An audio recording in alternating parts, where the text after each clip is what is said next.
15 महीनों की सरकार में आपको कभी आदिवासियों की याद आई क्या? कांग्रेस की नीति है फूट डालो राज करो। कांग्रेस ने 55 साल राज किया। आदिवासी अल्पसंख्यकों के लिए क्या किया? हम भारत को संपूर्ण भारत बनाने की बात करते हैं। भारतीय जनता पार्टी ने ही आदिवासी गौरव दिवस मनाया। केवल कांग्रेस ने वोट बैंक समझा आदिवासियों को। देखिए, किसानों के बारे में उनके मुद्दों की बात होगी, मैं भी समर्थन दूंगा। उसमें क्या होता है भाई, मुद्दों की बात करने के लिए तो सरकार भी कह रही है। कृषि मंत्री जी ने कहा आप आइए चर्चा करेंगे, लेकिन चर्चा करनी चाहिए। ये विषय बहुत लंबा है किसान आंदोलन का, उस पर चर्चा बहुत हो चुकी है।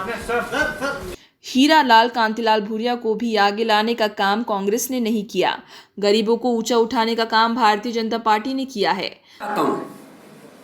मैं ये भी पूछना चाहता हूं, आपने अच्छा क्वेश्चन कर दिया। अगर कमलनाथ जी और कांग्रेस का नेतृत्व अगर इतना ही हक और अधिकार की बात करता है तो दिग्विजय सिंह क्यों राज्यसभा में गए? कांतिलाल भूरिया भी चले जाते। लेकिन मैं गर्व से कहता हूं कि भारतीय जनता पार्टी के नेतृत्व ने एक नौजवान साथी को, जो शिक्षा के क्षेत्र में गरीबों के छात्रों के लिए वहां बड़वानी और अलीराजपुर के क्षेत्र में जो काम करते हैं, ऐसे भाई सुमेर सोलंकी नौजवान साथी, मुझे लगता है कि राज्यसभा में सबसे नौजवान व्यक्ति मध्य प्रदेश से चुन करके गया। ये भारतीय जनता पार्टी ही कर सकती है। लेकिन दिग्विजय सिंह राजा साहब को जाना चाहिए तो कमलनाथ जी जवाब दें कि राजा को क्यों भेजा, कांतिलाल भूरिया चले जाते। जो योजनाएं बीजेपी ने गरीबों के लिए चालू की थी, कांग्रेस ने वो योजनाएं क्यों बंद की? 15 महीनों में आपने जो किया था, जनता ने आपको आईना दिखाया। आपको कोई अधिकार नहीं ये यात्रा निकालने का।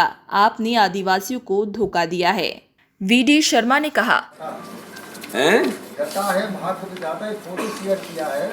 क्या है? डटा है, डटा है भाग्य विधाता। वो किसान डटे हुए हैं, किसानों को भाग्य विधाता बताया। नहीं, देखिए, किसान इस देश का वास्तव में ही अन्नदाता है। मैं तो किसान का बेटा हूं, मैंने तो ये सब देखा है और जिया भी है।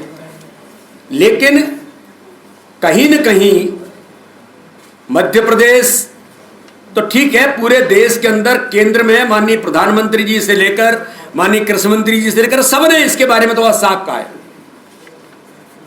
कि आंदोलन करने वाले उन सब लोगों के साथ सरकार 24 घंटे डायलॉग के लिए तैयार है।